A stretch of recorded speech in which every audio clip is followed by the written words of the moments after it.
شکل میں پیش کیا گیا ہے، اسی لیے قرآن کریم میں ناسخ و منسوخ کا پتہ ملتا ہے۔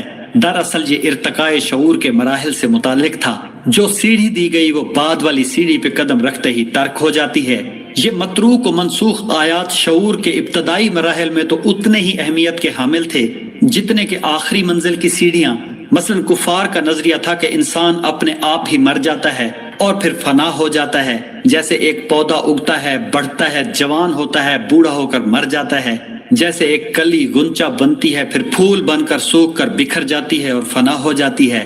اس وقت ضروری تھا کہ انسان کو بتایا جائے کہ یہ موت صرف کیمیاوی عمل کے مرہون منت نہیں ہے، بلکہ انسان کو خود اللہ جل جلالہ مارتا ہے، انسان تب مرتا ہے۔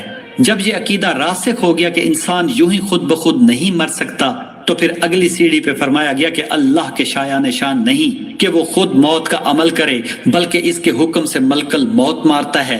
کیونکہ وہ فاعل مجازی ہے، اس لیے فاعل حقیقی تو اللہ ہی رہے گا۔ پھر اگلی منزل پہ فرمایا کہ اللہ نہیں مارتا اور ملکوت بھی نہیں مارتے، بلکہ اللہ کے رسول مارتے ہیں، کیونکہ اللہ انا کی طرح ہے اور رسول اس کے مظہر ہیں اور ملکوت اس کے